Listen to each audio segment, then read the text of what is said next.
Welcome back to our channel, Roleplay History Enthusiasts. Today, we are diving deep into the fascinating origins and development of one of the earliest wargames ever created, Chainmail. Join me as we unveil the legends and explore the rich history behind this iconic game. So, grab your dice, sharpen your pencils, and let's travel back in time. Chainmail is a medieval miniature wargame created by Gary Gygax and Jeff Perrin. Gygax developed the core medieval system of the game by expanding on rules authored by his fellow Lake Geneva Tactical Studies Association member Jeff Perrin, a hobby shop owner with whom he had become friendly. Guiding Games released the first edition of Chainmail in 1971. Origins. In 1967, Henry Bodenstedt created the medieval wargame Siege of Bodenberg, which was designed for use with 40mm miniatures. Gary Gygax first encountered Siege of Bodenberg at Gen Con I in 1968 and played the game during that convention. The rules for Siege of Bodenberg had been published in Strategy and Tactics magazine, and Jeff Perrin developed his own medieval rules based on those and shared them with Gary Gygax. The original set of medieval miniatures rules by Jeff Perrin were just 4 pages. Gygax edited and expanded these rules, which were published as Geneva Medieval Miniatures in Panzerforce magazine in April 1970, using 1 to 20 figure scale. The rules were again revised and then self-published in the newsletter of the Castle and Crusade Society, the Doomsday Book, as the LGTSA Miniatures Rules, in issue number 5 in July 1970, using 1 to 10 figure scale. Later issues of the Doomsday Book introduce a rules system for man-to-man combat at 1 to 1 figure scale and a rules system for jousting. First edition. Gary Gygax met John Lowry at Gen Con 3 in 1970, and Gygax later signed with Lowry when he founded Guiding Games to produce a series of rules called Wargaming with Miniatures. The first game published was a further expansion of the medieval rules, published as Chainmail.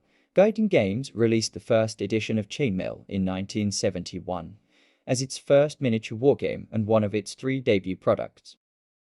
Along with the previous medieval rules, Chainmail included a 14-page fantasy supplement, including figures such as heroes, superheroes, and wizards. The fantasy supplement also included mythical creatures such as elves, orcs, and dragons. The fantasy supplement also referenced the works of J.R.R. Tolkien, Robert E. Howard, Paul Anderson, and Michael Moorcock. The fantasy supplement encouraged players to refight fixed battles based on fantasy fiction by J.R.R. Tolkien, Robert E. Howard, and other writers. The Chainmail cover art of a fighting crusader was inspired by a Jack Coggins illustration from his book, The Fighting Man, an illustrated history of the world's greatest fighting forces.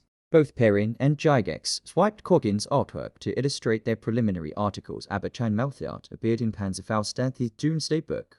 When Don Lowry of Guiding Games agreed to publish Chainmail, Lowry swiped the same Coggins illustration for the cover. For the fantasy supplement, the illustration of a mounted knight charging towards a dragon was drawn by Don Lowry, based heavily on an illustration by Pauline Baynes for J.R.R. Tolkien's Farmer Giles of Ham in 1949. First edition Chainmail saw print in March 1971. It quickly became Guiding Games' biggest hit, selling 100 copies per month. Guiding Games published Chainmail's second edition in 1972. TSR eventually bought the rights to some of the back catalogue of Guiding Games, starting in 1975. They published Chainmail as their own product. It went through 8 different printings from 1975 to 1985. Rule systems. A set of mass combat rules, heavily indebted to the medieval systems of Tony Barth and intended for a 1/20 figure scale. These developed from the Lake Geneva medieval system originally published in Panzerfaust and in Doomsday Book No. 5. In these rules, each figure represents 20 men. Troops are divided into 6 basic types: light foot, heavy foot, armored foot, light horse, medium horse, and heavy horse. Melee is resolved by rolling 6-sided dice. For example, when heavy horse is attacking light foot, the attacker is allowed to roll foot dice per figure, with each 5 or 6 denoting a kill. On the other hand, when light foot is attacking heavy horse, the attacker is allowed only 1 die per 4 figures, with a 6 denoting a kill. Additional rules govern missile and artillery fire, movement and terrain, charging, fatigue, morale, and the taking of prisoners. A set of man-to-man combat rules for 1-to-1 figure scale, ultimately deriving from a contribution to Doomsday Book No. 7. Gygax lost the name of the contributor, and thus the rules were published anonymously. The core of these rules became the Appendix B chart, mapping various weapon types to armor levels and providing the needed to hit rolls for a melee round. The man-to-man melee uses 2 6-sided dice to determine whether a kill is made. A set of jousting rules, which derive from the Castle and Crusade Society jousting rules published in Doomsday Book No. 6 and reprinted in Doomsday Book No. 13. These rules were originally designed for postal play. Members of the C and CS could participate in jousting tourneys in order to raise their standing in the society. Dungeons and Dragons refers to jousting matches utilizing the chainmail rules. The core of these rules is the Appendix E chart, showing the die rolls needed for various fantastic types to defeat one another in battle.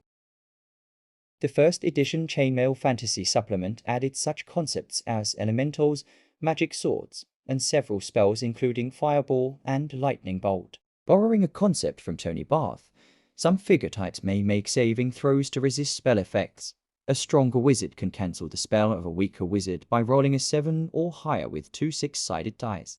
Creatures were divided between law and chaos, drawing on the alignment philosophies of Paul Anderson as popularized by Michael Moorcook's Elric series. When fighting mundane units, each of the fantasy creatures is treated as one of the 6 basic troop types. For example, hobbits are treated as lightfoot and elves are treated as heavyfoot. Heroes are treated as 4 heavy footmen and require 4 simultaneous hits to kill. Superheroes are twice as powerful. Used with Dungeons and Dragons. In the June 1978 issue of The Dragon, Gary Gygax wrote that for the first 2 years of Dungeons and Dragons, players played primarily without the use of any miniature figures. If visual aids were needed, then the players would draw pictures or use dice or tokens as placeholders. By 1976, there was a movement among players to add the use of miniatures to represent individual player characters. In 1976, Swords and Spells was added as a rules supplement for Dungeons and Dragons to provide fantasy mass combat rules for the game at 1:10 and 1-to-1 scale. In the foreword, Tim Cast describes Swords and Spells as the grandson of Chainmail in the introduction to the game. Gary Gygax wrote that the Chainmail Fantasy Supplement assumed man-to-man combat, and rules for large-scale fantasy battles were missing. So Swords and Spells was developed to cover 1:10 and 1-to-1 ratio fantasy battles. The fantasy supplement written for Chainmail assumed a basic man-for-man situation. While it is fine for such actions, it soon became obvious that something for large-scale battles was needed. And there you have it, the captivating story of Chainmail, the game that laid the groundwork for a revolution in tabletop gaming. From its humble beginnings to its profound influence on the RPG genre, Chainmail has left an indelible mark on the gaming landscape. We hope you enjoyed this journey through history and gained a newfound appreciation for the origins of wargaming. If you did, don't forget to like this video, subscribe to our channel, and hit the notification bell to stay updated on our latest historical adventures.